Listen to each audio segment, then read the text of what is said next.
عقل والے لوگ ہیں، آپ کی اس بات پر کوئی بیوقوفی یقین کر سکے گا۔ امام اعظم ابو حنیفہ رضی اللہ تعالیٰ عنہ فرماتے ہیں اتنی جب تجھے عقل ہے کہ ایک کشتی سمندر پر بغیر کسی چلانے والے کے نہیں چلتی، تو یہ پورے کائنات کا نظام بغیر چلانے والے کے کیسے چل سکتا ہے؟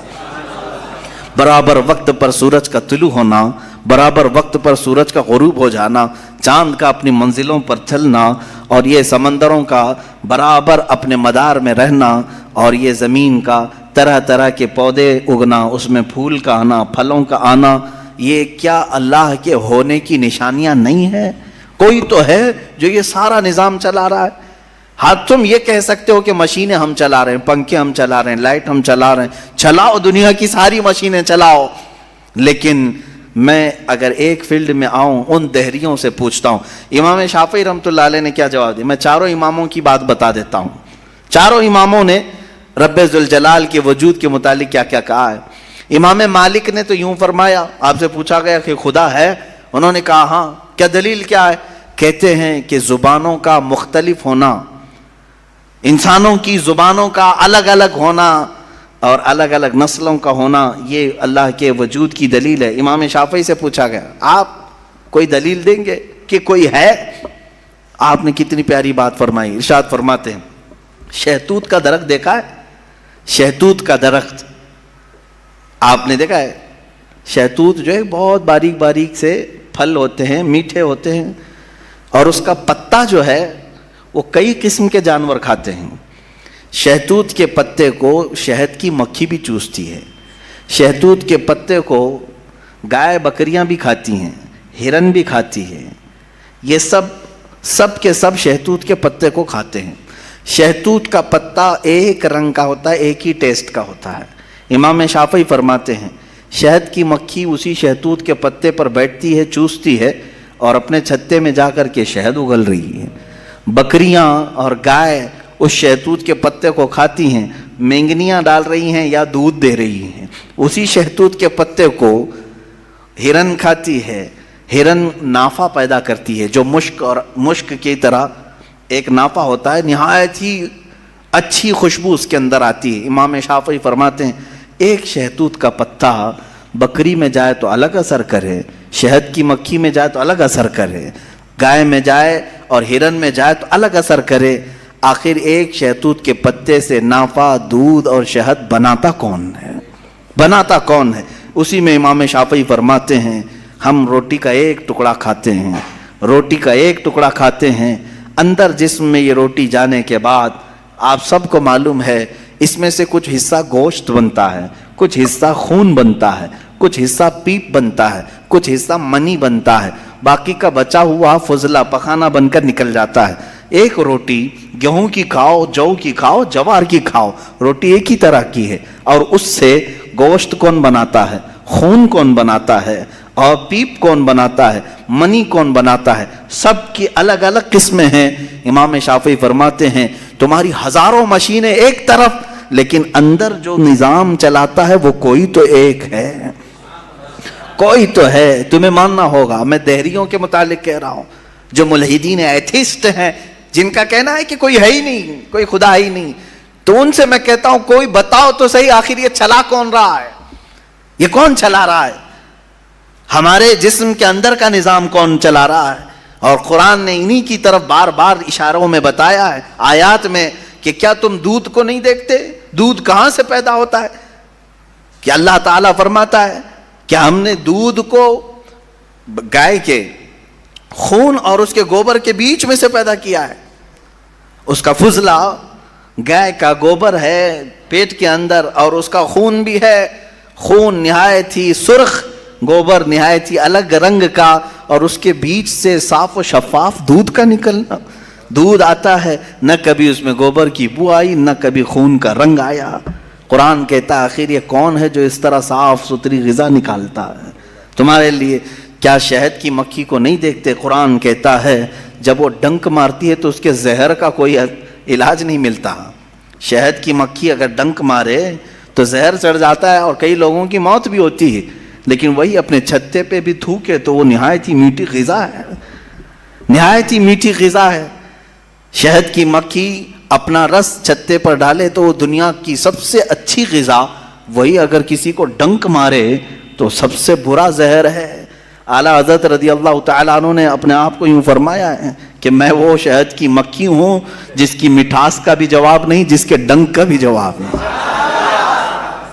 یہ تو ضمناً میں نے بات عرض کی، خدا قدیر و جبار کے وجود پر میرے عزیزو ایک دو نہیں، لاکھوں مثالیں دنیا میں ہیں، لاکھوں مثالیں۔ ابھی تو کائنات کے رازوں تک ہم پہنچے ہی کہاں ہیں؟ سمندر کے اندر کی دنیا، پیڑ پودوں کے اندر کی دنیا۔ اب آئیں امام احمد بن حنبل رضی اللہ تعالیٰ عنہ، یہ کیا فرماتے ہیں؟ آپ سے پوچھا گیا خدا ہے، کوئی دلیل ہے آپ کے پاس؟ کہتے ہیں میں تمہیں بتاتا ہوں، ایک قلعہ ہے ایسا کہ چاروں طرف سے بند، نہ ایک سوراخ جانے کا راستہ، نہ اس پہ کھڑکی، نہ دروازہ، کچھ بھی نہیں، ہوا تک نہیں جا سکتی، پورا بند ہے، اور اندر اس کے نہایت ہی چمکدار موتیوں کی طرح ہے۔ پھر اچانک اس قلعے میں اچھلتا کودتا ہوا ایک جان والا پیدا ہوتا ہے، اور پھر وہ اس قلعے سے باہر آتا ہے۔ امام احمد بن حنبل کی ان باتوں کو سن کر لوگوں نے پوچھا ایسا کیسے ہوتا ہے؟ بند قلعہ، ہوا بھی نہیں جاتی، کوئی سوراخ بھی نہیں، اور اس کے اندر سے کوئی اچانک پیدا ہوتا ہے۔ امام احمد بن حنبل فرماتے ہیں یہ تو روز ہوتا ہے، مرغی کے انڈے میں نہیں دیکھتے۔ مرغی کا انڈا مجھے بتاؤ اس میں کتنی کھڑکیاں ہیں؟ انڈا تو اوپر سے پورا بند ہوتا ہے، ہوا تک نہیں جاتی، لیکن مرغی اس کو گرم کرے۔ اب تو مشینوں سے بھی ہوتا ہے۔ مجھے یہ بتاؤ انڈے کی زردی اچانک ایک جاندار چوزے کی شکل کیسے اختیار کرتی ہے؟ کون ہے جو اسے چونچ دیتا ہے؟ کون ہے جو اسے پر دیتا ہے؟ اور پھر ہم نے جانوروں کو، پرندوں کو، ہر ایک مخلوق کو دیکھا ہے، ان میں رنگ ایسے بھرے ہوئے رہتے ہیں، دنیا کا کوئی آرٹسٹ بھی اس طرح کے رنگ بھر نہیں سکتا۔ کیا ہم مور کو نہیں دیکھتے؟ طرح طرح کے خوبصورت اس میں ڈیزائن کیے گئے ہیں، ایسا لگتا ہے کہ کوئی قلم لے کر کے ڈیزائن کیا ہے، کوئی برش سے ڈیزائن کیا ہوا ہے۔ نہیں میرے عزیزو، یہ قدرت کی شاہکاریاں ہیں، رب ذوالجلال کی شاہکاریاں، اور تم بے شمار خوبصورت مخلوقات کو دیکھو گے۔ پھر میں ان دہریوں سے پوچھتا ہوں آخر ان تمام کو پیدا کرنے والا کوئی تو ہوگا، تم لاؤ ڈھونڈ کر کے آخر کون ہے یہ سب پیدا کرتا ہے۔ یہ تو تخلیق، نظریے تخلیق، خدا کو پہچاننے کے 4 نظریے دنیا میں مشہور ہوئے ہیں۔ الہیات، اس کو علم الہیات کہتے ہیں جو میں بیان کر رہا ہوں، تھیولوجی، سائنس کے نظریے سے بھی، یعنی اللہ کو پہچاننے کے لیے، خدا کو ڈھونڈنے کے لیے نظریے بنائے گئے، فلسفیوں نے الگ، سائنٹسٹ نے الگ، علماء ربانیین نے الگ، حکماء نے الگ، سب کے اپنے اپنے نظریے ہیں۔ ہم اللہ رب العزت کو نظریے تخلیق سے واضح کرتے ہیں، لوگوں کے سامنے بتاتے ہیں کہ اللہ پیدا کرنے والا ہے، کیونکہ قرآن پاک میں جگہ جگہ اس نے، اللہ تعالیٰ نے اپنی ربوبیت کا، اپنی تخلیق کا اظہار جو فرمایا ہے وہ یہی فرمایا کہ تم اتنے کمزور ہو کہ ایک مکھی کو نہیں بنا سکتے، ایک مکھی پیدا نہیں کر سکتے، کتنے کمزور ہو، اور وہ رب ذوالجلال ہزاروں کروڑوں مخلوقات روزانہ بناتا ہے، روزانہ انہیں موت بھی دیتا ہے، حیات و ممات اسی کے دست قدرت میں ہے۔ عزیزان گرامی وقار، اللہ تعالیٰ کی بے شمار صفات میں سے مجھے کئی صفات پر عرض کرنا تھا، میں سب سے پہلے اس کے وجود پر آپ کے سامنے یہ دلائل رکھا۔ عام مسلمان بھی کسی دہریے سے کہہ سکتا ہے کہ اللہ کے نہ ہونے پر جو تو اس قدر ناچ رہا ہے، آج ایتھیزم کا بہت زیادہ آج چل رہا ہے، وہ کہتے ہیں کوئی دین دھرم ہوتا نہیں، کچھ نہیں ہوتا ہے، کوئی خدا نہیں ہوتا، دنیا میں ایسے ہی چل رہا ہے۔ مذاق کر رہے ہو میاں، ابھی تک تو وہ آٹومیٹک گاڑی بھی نہیں آئی بغیر ڈرائیور والے، ابھی تم بول رہے ہو۔ بہرحال دنیا میں کوئی چیز کو بنانے والا ہوتا ہے، آٹومیٹک گاڑی آ بھی گئی تو میری اس دلیل کو یہ مت سمجھ لینا کہ گاڑیاں بغیر ڈرائیور کے نہیں چل سکتی۔ مفتی صاحب نے کہا آپ تھوڑے دنوں کے بعد آنے والی ہے، اس کا مطلب کیا بغیر ڈرائیور کے بھی سب چلتی ہیں؟ میری یہ دلیل اس لیے نہیں ہے، بغیر ڈرائیور والی گاڑی اگر چل بھی گئی تب بھی میں سوال کروں گا کہ اس کو آخر گاڑی کو بنایا کون ہے؟ یہ بنایا کون ہے؟ کوئی تو انسان بنایا ہوگا۔ تو اسی طرح سے ہر چیز کو دنیا کی آپ کو یہ علم لے کر کے جاتا ہے، تھیولوجی کا، کہ کوئی نہ کوئی اس کا پیدا کرنے والا ہے، بنانے والا ہے. فلسفی ان کے ہاں ایک قانون ہے، دور اور مسلسل، یعنی تسلسل، کنٹینیو کوئی چیز ہو نہیں سکتی. مثال کے طور پر مجھے پیدا کرنے والا کوئی ہے اور اس کو پیدا کرنے والا کوئی ہے، اس کو پیدا کرنے والا، یہ جو سوچ ہے تسلسل اس کو کہتے ہیں. کہیں جا کر کے سٹاپ ہونا پڑے گا، کہیں جا کے سٹاپ ہونا پڑے گا تمہیں. میں پیدا ہوا میرے باپ سے، میرے باپ پیدا ہوئے دادا سے، دادا پر دادا سے، یہ سلسلہ چل کر کے کہیں تو سٹاپ ہوگا، کہیں جا کے ختم ہونا ہے. تو فلسفی اس بات کو مانتے ہیں کہ دور اور تسلسل محال ہے، یعنی کنٹینیو ایسی جاتا رہے، یہ محال ہے. ان کے ہاں ایسا ہے. میرے عزیزو، اب اگر میں ان سے سوال کروں کہ جیسے بہت سارے لوگ بھگوانوں کو بھی مان لیے، جبکہ بھگوان کی بیوی بھی ہے، بھگوان کے بچے بھی ہے اور بھگوان کا باپ بھی ہے، تو پھر اب سوال آئے گا کہ بھگوان کا دادا کون، بھگوان کا پردادا کون؟ پھر وہ نسب چلے گا، کہیں تو جا کے رکنا ہے، کہیں تو جا کے رکے گا. بچے ہیں تو اب تک ان کی نسل کیوں نہیں؟ بھگوان کے بھی بیٹے بیٹیاں تھیں نا، بہت سارے بھگوانوں کا تذکرہ ہندوستان میں ہے، ان کے بیٹے بیٹیاں بتائی گئی ہیں، کتنے بیٹے تھے، رام کے بھی، کرشن کے بھی، سب کے بھی بتائے گئے ہیں بیٹے بیٹے. تو اب اولاد کہاں ہیں؟ باپ دادا کہاں تھے؟ میرے عزیزوں، میری اس بات کو یقیناً کوٹ کیا جائے گا. مجھے معلوم ہے چند دنوں پہلے یہ کہہ رہا تھا اورنگزیب کی اولاد برتن مانج رہی ہے، ٹیپو سلطان کی اولاد پنچر لگا رہی ہے. تجھے تو یہ ٹیپو سلطان اورنگزیب کی اولاد نظر آئی، ان کی کہاں ہے جن کا میں ذکر کر رہا ہوں؟ ان کی کہاں ہے؟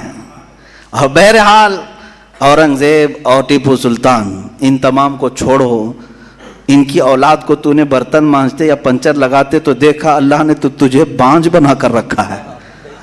تیرے سے کوئی چیز نہیں آ سکتی سوائے گوبر اور غلاظت کے، کوئی چیز نہیں آ سکتی.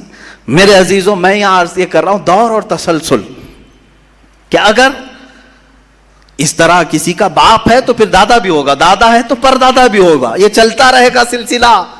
یہ اسلام یہ ہے جس نے کہا قل هو اللہ احد اللہ الصمد لم یلد ولم یولد. کہو وہ اللہ ایک ہے، اللہ بے نیاز ہے، لم یلد نہ وہ کسی سے پیدا ہوا ہے، ولم یولد نہ اس سے کوئی پیدا ہوگا، اس سے کوئی لم یلد اس سے کوئی پیدا نہیں ہوا اور نہ وہ کسی سے پیدا ہوا. یہاں ختم ہو گئی بات.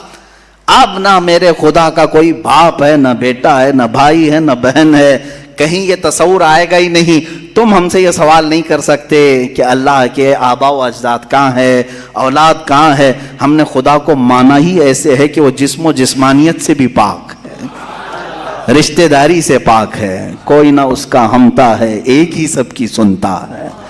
یہ اللہ تبارک و تعالیٰ کے متعلق ہمارا یقین یہی ہے. عزیزان گرامی وقار، دور اور تسلسل کا جو قانون ہے میں نے یہی بتایا کہ بعض لوگ اس چیز کے ذریعے سے بھی چاہیں تو ہدایت حاصل کر سکتے ہیں کہ کہیں تو جا کے ہمیں فل سٹاپ ہونا پڑے گا، کوئی تو ہے جو اینڈ ہے، اس کو کوئی پیدا کرنے والا نہ ہو، جا کر کے تمہیں ختم ہونا پڑے گا ایک نہ ایک جگہ. کہ کوئی تو ہے جو لاسٹ ہے، اس کو کوئی نہ پیدا کیا ہو. اگر اس کو بھی کوئی پیدا کیا ہے تو پھر یہ بھی بات آئے گی اس کو بھی کوئی پیدا کیا ہوگا. تو ہمیں ایک ایسی ذات ماننی پڑے گی جس کو کوئی نہ پیدا کیا ہو، تبھی جا کر کے ہم یہ کہتے ہیں وہ جو ذات تم جا کر اینڈ ہوگے اسی کا نام اللہ رب العزت ہے، جس کو کسی نے پیدا نہیں کیا. یہ اسلام کا بہترین عقیدہ ہے. میرے عزیزو، توحید کسے کہتے ہیں؟ اب بات آتی ہے، وجود کی بات ہو گئی، اللہ ہے اتنا تو ماننا پڑے گا. اس کے لیے تو بہت ساری دلیلیں بچے بھی پکڑ کر کے بتا دیں گے. ایک خاتون، ہم نے بچپن میں پڑھا تھا، ایک بوڑھی عورت چرخہ سل رہی تھی، اس سے جا کر کسی نے پوچھا کہ اللہ ہے کہ نہیں ہے؟ تو اس نے کہا ہے. کیا دلیل ہے؟ کہا یہ میرا چرخہ جو سل رہا ہوں اسی یہی دلیل ہے اللہ کی. کہا کہ کیسے؟ کہا یہ چرخہ اس سے کپڑے سلتی ہوں، جب تک میں چلاتی نہیں یہ سلتا نہیں، مشین سلتی نہیں ہے کپڑے. اسی سے میں نے یہ یقین کر لیا کہ میرا چرخہ میرے چلائے بغیر نہیں چلتا، تو نظام کائنات پورا بغیر چلائے کیسے چلے گا؟ کوئی تو ہے. یہ ہو گئی بات وجود کی، کوئی تو ہے. اب آتی ہے توحید کی بات. کوئی تو ہے. اب ہمیں یہ بتانا ہے ایک ہی ہے، کوئی تو ہے لیکن وہ جو ہے وہ ایک ہی ہے۔ یہاں پر بھی ہمیں اسلام نے جو فلسفہ دیا ہے، قانون دیا، وہ بہت ہی پیارا ہے۔ اس کی وجہ کیا ہے میرے عزیزو؟ چلو اب ہم توحید کی طرف آتے ہیں۔ توحید کہتے ہیں ایک ماننا، ایک ماننا۔ حقیقت میں دیکھا جائے تو دنیا کے اکثر مذاہب میں توحید کا شروع میں درس رہا۔ عیسائیت جو آئی ان میں بھی تھا، بعد میں یہ تثلیث کے قائل ہو گئے۔ یہودیوں میں بھی اللہ کو ہی مانتے، خدا کو ہی ماننا ہے۔ ہندوؤں میں بھی ایک کا ہونے کا تصور کتابوں میں ان کے موجود ہے۔ یہ اور بات ہے کہ انہوں نے ملا دیا، مسالے لگا دیے، الگ الگ ہو گئے۔ خالص جو اپنے دین پر باقی ہے الحمدللہ وہ اسلام ہے آج بھی۔ اللہ رب العزت ہے اور وہ ایک ہے، ایک ہے۔ اس پر کیا دلیل ہے؟ اس پر بھی دلیلیں دینی ہوں گی مسلمانوں۔ عقلی دلیلیں بھی ہیں، نقلی دلیلیں بھی ہیں۔ نقلی دلیلیں ہمارے لیے، نقلی کا مطلب ہوا کسی جگہ سے ثابت ہے، قرآن سے، حدیث سے یہ ثابت ہے تو یہ نقلی دلیل۔ عقلی جو عقل بھی جس کو تسلیم کرے، عقل جس کو ایکسیپٹ کرے، وہ کیا ہے؟ اس بوڑھی عورت کا ہی میں بتا دوں جس نے چرخہ سلا اور چرخے کو چلانے میں اس نے کہا کہ اللہ ہے، کوئی تو ہے، کیونکہ میری مشین بغیر چلائے نہیں چلتی۔ تو اس سے صاحب نے جس نے سوال کیا پوچھا کہ اچھا ہے تو کیا وہ ایک ہے کہ دو ہے؟ کہا نہیں ایک ہی ہے۔ کہا وہ کیسے؟ کہا دو ہو تو دیکھو تم سامنے بیٹھو، ادھر سے چلاؤ، میں ادھر سے چلاتی ہوں، پھر کپڑے کی کیا درگت بنتی ہے؟ تم اپنی طرف کپڑا کھینچ رہے ہوں گے، میں اپنی طرف کپڑا کھینچ رہی ہوں گی۔ اس سے میں نے یہ یقین کر لیا میرے کپڑے کو سلنے کے لیے میرے چرخے پر ایک ہی کا ہونا ضروری ہے۔ دو بیٹھیں گے تو کپڑا پھر پائجامے کی بجائے کرتا ہو سکتا ہے، کرتے کی بجائے بھی ہو سکتی ہے، کچھ بھی ہو سکتا ہے، کچھ بھی سل جاتا ہے۔ تو دو لوگ ایک مشین کو سلنے جائیں تو نظام درہم برہم ہو سکتا ہے، تو ایک پورے کائنات کا نظام اگر دو لوگ چلانے لگیں تو ایک دن ایک کہے گا نہیں میں آج بارش برساؤں گا، دوسرا کہے گا نہیں میں آج دھوپ ڈالوں گا، تیسرا کہے گا کہ نہیں میں آج چھاؤں ٹھنڈی پیدا کروں گا، تو یہ تو انہی کے درمیان جھگڑا ہوتا رہے گا۔ اسی لیے قرآن نے بھی کہا لو کان فیہما آلہۃ الا اللہ لفسدتا، اگر ان کائنات میں زمین و آسمانوں میں خدا کے علاوہ دو ہوتے تو ضرور اس میں فساد ہوتا، ضرور اس میں نظام درہم برہم ہوتا۔ میرے